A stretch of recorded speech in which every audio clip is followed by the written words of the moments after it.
తదుపరి రాశి వృషభ లగ్నం, వృషభ రాశి. ఈ వృషభం వాళ్ళకి లగ్నంలో గురువు సంచరిస్తూ ఉండడం వల్ల, అష్టమ లాభాధిపతి గురువు కావడం వల్ల కొద్దిగా ఆరోగ్యపరంగా కొద్దిగా ఈ నెల మిశ్రమమైన ఫలితాలు కనబడుతున్నాయి. ఆరోగ్యపరమైన జాగ్రత్తలు చాలా వరకు తీసుకోవడం మంచిది. లేకుంటే కొద్దిగా ఇబ్బందులు, సమస్యలు తలెత్తే అవకాశం ఉంది. లీగల్ విషయాల్లో కూడా కొద్దిగా మిశ్రమమైన ఫలితాలు కనబడుతున్నాయి. కాబట్టి ఆ విషయాల్లో జాగ్రత్తగా వ్యవహరిస్తే మంచిది. అలాగే మాట కొద్దిగా అదుపులో ఉంచుకుంటే మంచిది. కొన్నిసార్లు మనం మనసులో ఏమీ పెట్టుకోకుండా మాట్లాడినా వేరే వాళ్ళకి తప్పుగా అర్థమయ్యి దానివల్ల మనకి సమస్యలు, ఇబ్బందులు తలెత్తే అవకాశం ఉంది. కాబట్టి ఆ విషయాల్లో తగు జాగ్రత్తలు తీసుకుంటే కనుక ఈ సమస్య చాలా వరకు అధిగమించబడే అవకాశాలు ఎక్కువగా ఉన్నాయి. అలాగే అనవసరమైన పబ్లిసిటీల వల్ల నష్టం జరిగే అవకాశం ఉంది. కాబట్టి ఏదైనా పని అయ్యేదాకా వేరే వాళ్ళతో సాధ్యమైనంత షేర్ చేసుకోకపోవడం మంచిది. దానివల్ల ఇబ్బందులు, సమస్యలు ఇట్లాంటివి తలెత్తే అవకాశం ఉంది. అలాగే శత్రు రోగ రుణాది పీడలు స్వల్పంగా కనబడుతున్నాయి. అలాగే 9ని చూడడం వల్ల డబ్బు ఖర్చులు, అనవసరమైన టెన్షన్లు, మానసికమైన ఒత్తిడి ఇలాంటివి కొద్దిగా కనబడుతున్నాయి. స్వల్పమైన సోదర సోదరి వర్గీయుల మధ్య చిన్న చిన్న విభేదాలు, తండ్రితో కొద్దిగా బంధువులతో కూడా చిన్న చిన్న మనస్పర్ధలు ఇట్లాంటివి కనబడుతున్నాయి. వృత్తిపరంగా కూడా కొద్దిగా టెన్షన్లు, మానసికమైన ఒత్తిడి ఇట్లాంటివి యోగించినప్పటికీ కూడా ఇలాంటివి స్వల్పంగా కనబడుతున్నాయి. కాబట్టి ఈ విషయంలో అప్రమత్తంగా ఉండి తగు జాగ్రత్తలు తీసుకోవడం వల్ల ఈ సమస్యను చాలా వరకు అధిగమించగలుగుతారు. అలాగే జనవరి 5 నుంచి కొద్దిగా న్యాయపరమైన విషయాల్లో కొద్దిగా అనుకూలత కలిగే అవకాశం ఉంది. కాబట్టి ఆ సమయాన్ని బాగా ఉపయోగించుకుంటే లీగల్ విషయాల్లో మాత్రం అనుకూలంగా ఉండే అవకాశాలు పరిపూర్ణంగా కనబడుతున్నాయి. ఆ సమయంలో కుటుంబం యొక్క సపోర్ట్ ఇలాంటివి కూడా బాగా ఎక్కువగా లభ్యమవుతుంది. అన్ని పరాలుగా కూడా యోగించి లాభిస్తుంది. అలాగే సంక్రాంతి అనంతరం 15వ తారీఖు నుంచి అలాగా కొద్దిగా ధనపరమైన ఖర్చులు కొద్దిగా వరకు తగ్గే అవకాశాలు కనబడుతున్నాయి. అలాగే కమ్యూనికేషన్ స్కిల్స్, మాటతీరు మెరుగుపడడం, బాగా 10 మందిని మెప్పించి ఒప్పించగలగడం, సభలలో అనర్గళంగా ప్రసంగించగలగడం, ఇలా కొద్దిగా వరకు సోదర సోదరి వర్గీయుల, తండ్రి మరియు బంధువుల యొక్క సహాయ సహకారాలు కొద్దిగా వరకు లభించే అవకాశాలు కనబడుతున్నాయి. అలాగే వృత్తిపరమైన వాళ్ళకి మాత్రం ప్రమోషన్స్, ఇంక్రిమెంట్స్, అలాగే కోరుకున్న ప్లేస్కి ట్రాన్స్ఫర్స్ ఇట్లాంటివి కనబడుతున్నాయి. విదేశాలలో ఉద్యోగాలు చేద్దామని ప్రయత్నించే వాళ్ళకు కూడా ఆ పరమైనటువంటి అనుకూలత స్వల్పంగా కలుగుతుంది. కాబట్టి ఈ సమయంలో మీరు ప్రయత్నిస్తే కనుక 100కి 100% ఆ పనులు సకాలంలో పూర్తయ్యే అవకాశాలు పరిపూర్ణంగా కనబడుతున్నాయి. అలాగే చేసే వ్యయం సద్వ్యయం అవుతుంది. తీర్థయాత్రలు, పుణ్యక్షేత్ర సందర్శనాల్లో ఇట్లాంటి వాటిలో ఎక్కువగా పాల్గొంటారు. ఎక్కువ నీలం రంగు, నలుపు రంగు ఇలాంటి రంగు వస్త్రాలు ధరించడం వల్ల మీకు మేలు చేకూరుతుంది. అలాగే ఈ 4ని కూడా శని, శుక్రులు చూడడం వల్ల భూములు, స్థిరాస్తులు వాటి యొక్క విలువ పెరుగుతుంది.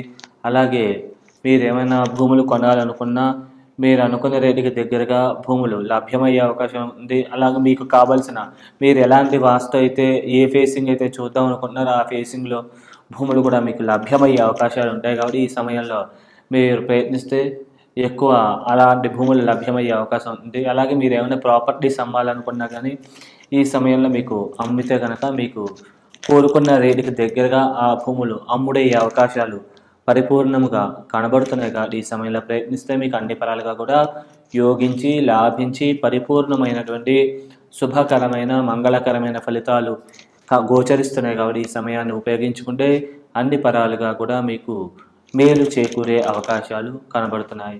అలాగే రాహుకేతువుల సంచారం మీనంలో అలాగే కన్యా రాశిలో ఉండడం వల్ల కొద్దిగా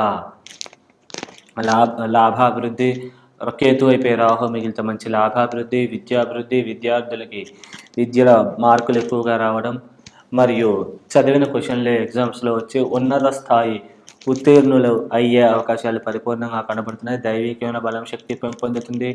అలాగే సేవా కార్యక్రమాల్లో పాల్గొంటారు. అలాగే వేరే వాళ్ళకి సహాయం చేయాలనే ఆలోచన ఇలాంటివి కూడా కలుగుతుంది. అలాగే స్నేహితుల యొక్క, బంధువుల యొక్క సహాయ సహకారాలు లభిస్తాయి. లాభాభివృద్ధి అవుతుంది. ధనపరమైనటువంటి, వ్యావహారిక పరమైనటువంటి లాభాలు చేకూరుతాయి. కాబట్టి మీరు ఈ సమయాన్ని ఉపయోగించుకుంటే ఈ పరమైన బెనిఫిట్లన్నీ కూడా పరిపూర్ణంగా పొందవచ్చు. అలాగే ముందుగా మీకు రాహు మహాదశ కంప్లీట్ అయిపోయి తర్వాత కేతు మహాదశ వస్తున్నట్లయితే కనుక ఈ రాహుకేతులు కొద్దిగా యోగించకుండా ఈ పరమైన ఇబ్బందులు పెట్టే అవకాశం ఉంది. చేతి దాకా వచ్చి కొద్దిగా కొన్ని అవకాశాలు మిస్ అవ్వడం, లాభాలు మిస్ అవ్వడం, స్నేహితులు బంధువుల వల్ల మోసాలకు గురవడం, విద్యాపరమైన ఆటంకాలు, చికాకులు, బాగా మెరిట్లో ర్యాంక్ రావాల్సింది దానికి దగ్గరికి వచ్చి కొన్ని అవకాశాలు మిస్ అవ్వడం, ఇట్లాంటి పరిణామాలు ఫలితాలు గోచరిస్తున్నాయి. కొద్దిగా సంతానం ఆలస్యం అవ్వడం, ఇట్లాంటి ఫలితాలు కూడా గోచరిస్తున్నాయి. కాబట్టి ఈ పరమైన జాగ్రత్తలు తీసుకుంటే కనుక ఈ దోషాలని అధిగమించగలిగే అవకాశాలు బాగా కనబడుతున్నాయి. ముఖ్యంగా ఈ యొక్క గురువుకి సంబంధించిన దోషం ప్రధానంగా కనబడుతుంది కాబట్టి మీరు శనగలు గురువారాలు కూడా బ్రాహ్మణులకి దానంగా ఇచ్చుట కానీ, లేకపోతే శనగలతో ఏమైనా ప్రసాదంలాగా చేసి దేవాలయంలో నివేదన ఆరగింపు పెట్టి తర్వాత అది ఎవరికైనా భక్తులకి పంచిపెట్టినా కానీ మీ యొక్క దోషాలన్నీ హరించబడి మీకు అన్ని పరాలుగా కూడా యోగించే అవకాశం ఉంటుంది.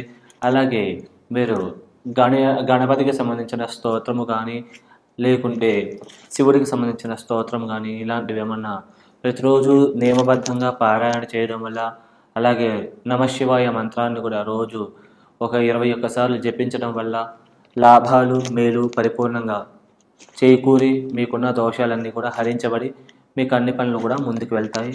శుభం. ఒకవేళ వ్యక్తిగత జాతకంలో కేతు మహాదశ ముందైపోయి రాహు మహాదశ మిగిలితే కనుక రాహుకేతులు ఇద్దరు కూడా యోగించి లాభించే అవకాశాలే అద్భుతంగా కనబడుతున్నాయి, గోచరిస్తున్నాయి. మీకు అంటే కమ్యూనికేషన్ స్కిల్స్ మారుతీరు బాగా మెరుగుపడడం, సభలలో అనర్గళంగా ప్రసంగించగలగడం, 10 మందిని మెప్పించి ఒప్పించగలగడము, సోదరి వర్గీయుల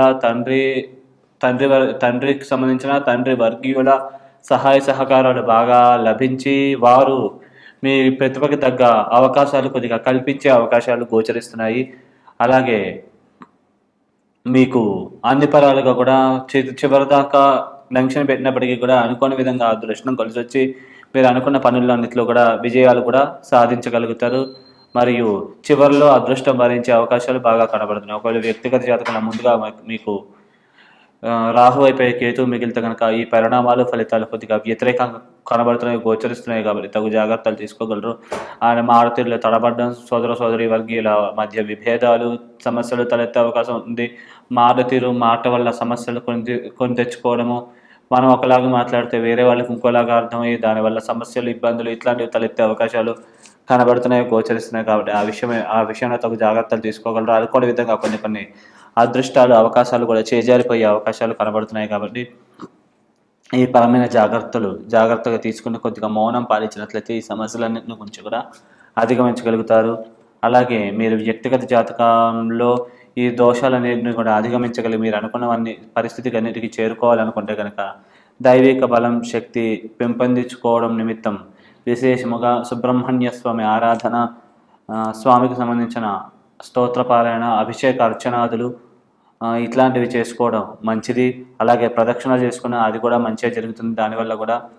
అలాగే ఓం శరవణ భవాయ నమః మంత్రాన్ని ప్రతిరోజు జపించడం వల్ల కూడా మీకు శ్రేష్టత చేకూరుతుంది. అలాగే కుదిరినంత గోసేవ, బ్రాహ్మణ సేవ, మీకు శక్తి స్తోమత ఉంటే కనుక శనీశ్వరుడికి జపాలు చేయించుకోవడం వల్ల మీకు మంచి జరుగుతుంది, మేలు చేకూరుతుంది. శుభం.